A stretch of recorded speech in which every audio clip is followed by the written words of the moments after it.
U.S. President Joe Biden made an unannounced visit to Kyiv on Monday, February 20th, in a show of support ahead of the one-year anniversary of Russia's invasion, promising President Volodymyr Zelensky that Washington would stand with Ukraine as long as it takes.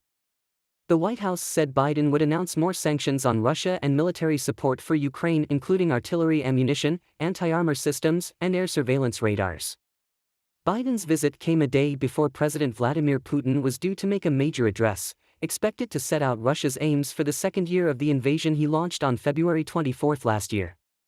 The anniversary has taken on more than symbolic significance, becoming what the West views as motivation for the war's deadliest phase as Moscow hurls thousands of conscripts and mercenaries into a winter offensive. Russia has secured only scant gains so far in assaults in frozen trenches up and down the Eastern Front in recent weeks. Kyiv and the West see it as a push to give Putin victories to tout a year after he launched Europe's biggest war since World War II. Air raid sirens blared across the Ukrainian capital Kyiv on Monday, February 20th, as U.S. President Joe Biden and Ukrainian President Volodymyr Zelensky visited St. Michael's Golden-Domed Cathedral during the U.S. president's first visit to Ukraine since the war began. Several main roads in central Kyiv were closed off to traffic on Monday morning. Drivers stood waiting in traffic as gathering crowds of pedestrians peered over barricades to get a glimpse of who had come to the capital. Biden, whose visit was unannounced, and Zelensky met the head of the Orthodox Church of Ukraine Epiphany I in one of Ukraine's holiest Orthodox sites in central Kyiv. The two leaders honored the fallen at a memorial wall nearby, as taps played.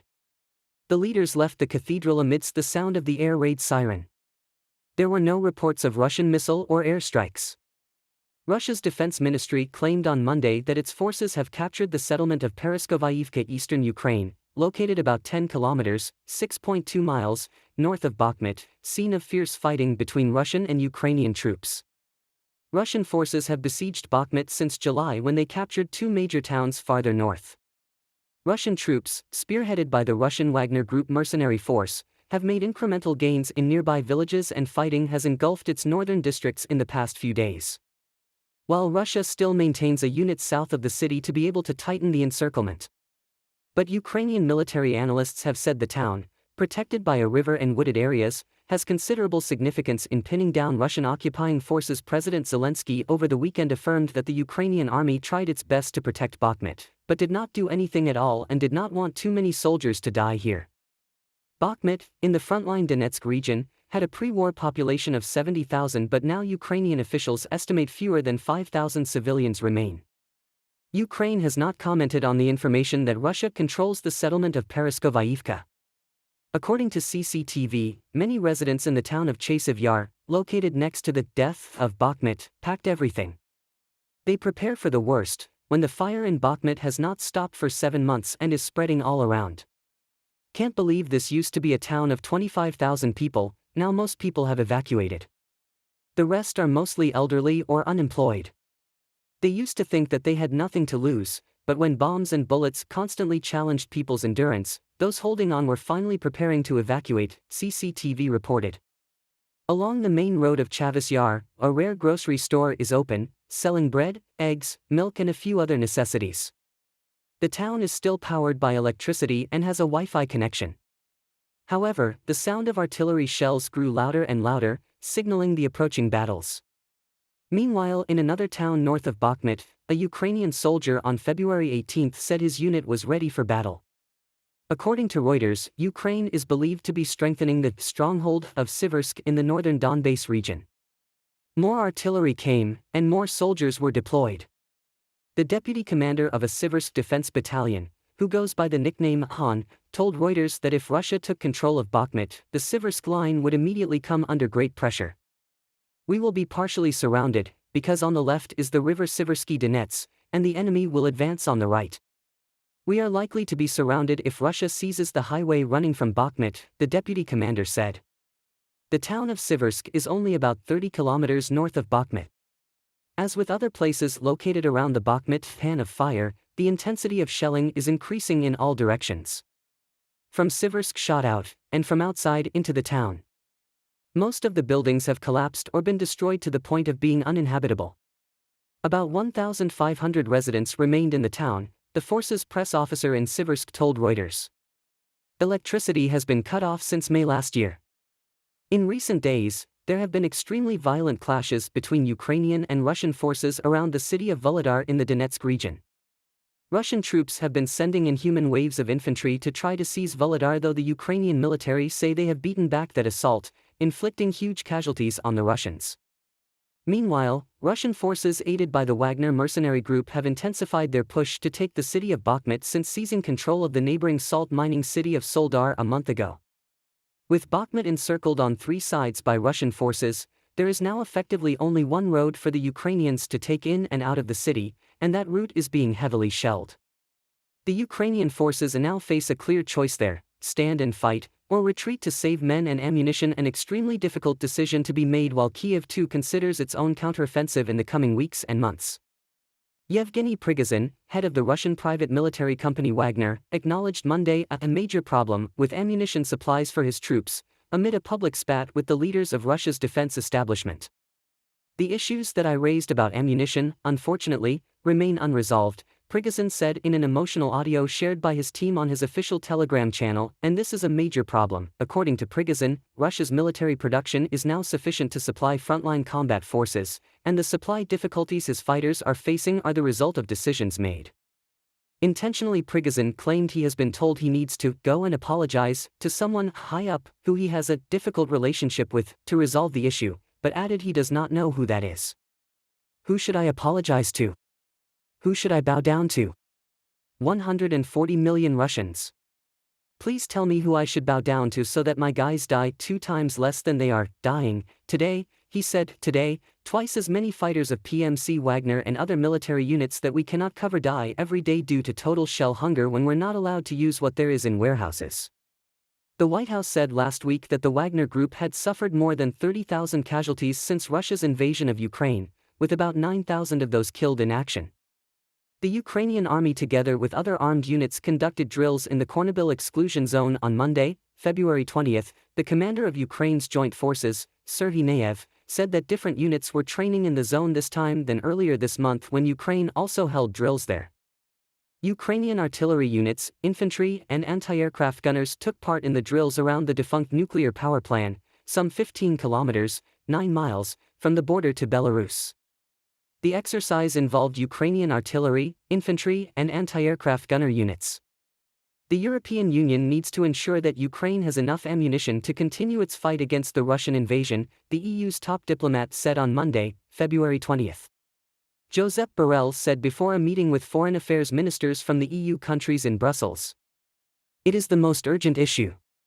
If we fail on that, the result of the war is in danger." Arriving at the meeting, ministers expressed some skepticism about China's announcement that it would outline its position on a possible political settlement to the Ukraine war.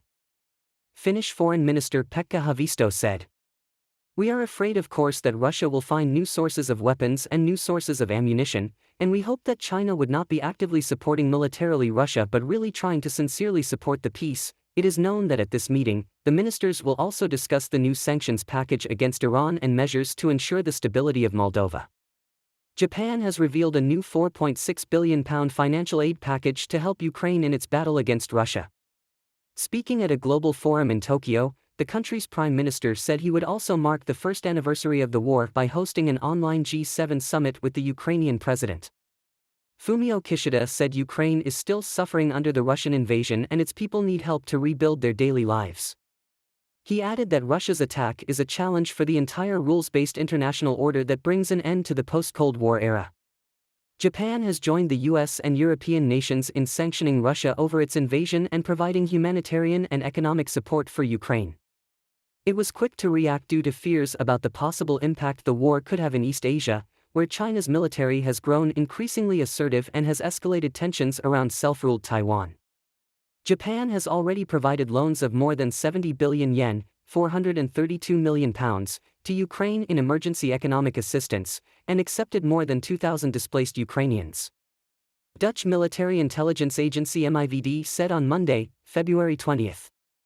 Russia has in recent months tried to gain intelligence to sabotage critical infrastructure in the Dutch part of the North Sea. MIVD head General Jan Swillen said at a news conference. A Russian ship has been detected at an offshore wind farm in the North Sea as it tried to map out energy infrastructure. The vessel was escorted out of the North Sea by Dutch Marine and Coast Guard ships. Dutch intelligence agencies MIVD and AIVD, in a joint report published on Monday, said critical offshore infrastructure such as internet cables, gas pipes and windmill farms had become the target of Russian sabotage activities. The Netherlands said on Saturday it would expel an undisclosed number of Russian diplomats as it accused Russia of continuously bringing in spies under diplomatic cover. It also ordered Russia to close its trade mission in Amsterdam and said it would shut down the Dutch consulate in St. Petersburg. Poland showed off its latest missile defense system on Monday, adding to what it calls a protective umbrella of air defense. The new Mala Neru, or Little Neru, is a short-range missile launcher and radar set designed to intercept incoming missiles and aircraft. It is based around the British CMM missile coupled with Polish-built radars and trucks. CMM missiles are already deployed in Poland. Poland's defense ministry said the Mala Neru system would ensure safety in Polish skies. 2 men were killed by a stray Ukrainian missile that struck the Polish village of Przywado in the region last November in an incident that raised fears of the war in Ukraine spilling over the border.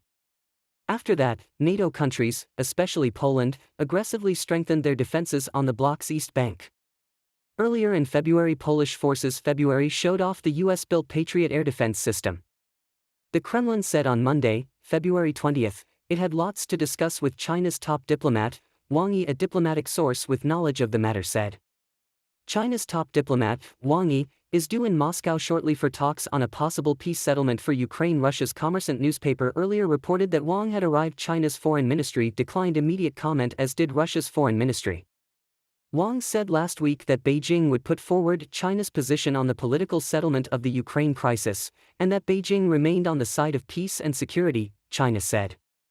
When Putin and Xi Jinping met face-to-face just before the Ukraine conflict began, the two leaders sealed a no-limits partnership between China and Russia. Russia's special military operation in Ukraine, which had been launched on February 24, 2022, has triggered one of the deadliest European conflicts since World War II and the biggest confrontation between Moscow and the West since the 1962 Cuban Missile Crisis.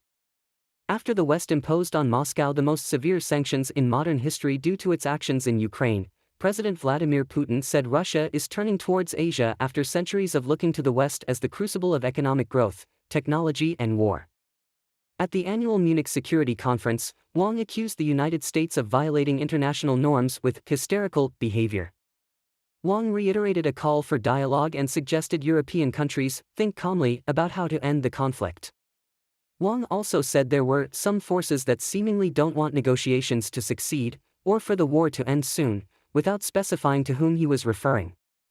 U.S. Secretary of State Antony Blinken on Saturday warned Wang of consequences should China provide material support to Russia's military operation in Ukraine, adding that Washington was concerned Beijing was considering supplying weapons to Moscow. Russia says it has enough domestically produced weapons for use in the conflict, and denies having had arms deals with foreign countries since February 24 last year. China's firm stance on the use of nuclear weapons was welcomed at a discussion of the 2023 Munich Security Conference last week. That is a statement made by China's CCTV on February 20. The Munich Security Report 2023 pointed out that the Russia-Ukraine conflict, an energy crisis and the issue of energy security have become new global security concerns. The discussion with the topic fallout, challenges to transatlantic defense and the nuclear order, drew international scholars and experts to share their opinions, as the world's arms control systems face challenges serious in the past decade. One of the particular challenges is the U.S. effort to deploy medium-range missiles in many parts of the world. This has raised the vigilance of all countries after the U.S. withdrew from the Intermediate-Range Nuclear Forces (INF) treaty, according to CCTV, citing experts. The U.S. has been withdrawing from agreements and treaties. Only the New START treaty remains, and we have to keep it, but not sure if we can keep it, said Ya Yunzhu, director of the China-US Center.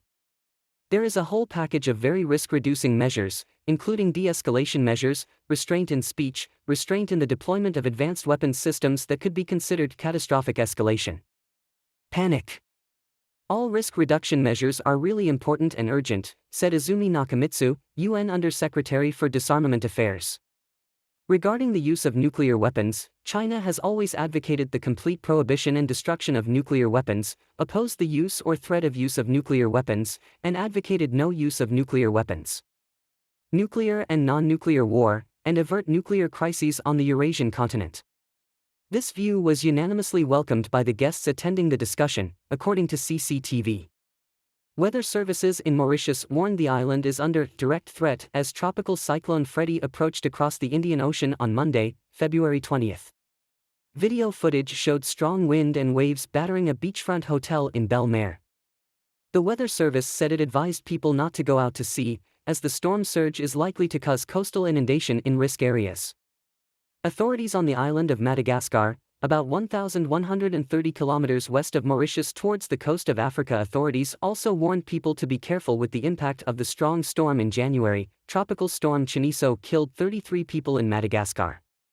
Reuters reported that on February 19, international volunteers participating in the rescue in the Turkish city of Hatay told Reuters that they were willing to help Ankara, because in the past, Turkey was also able to help show mutual love when their country is in trouble.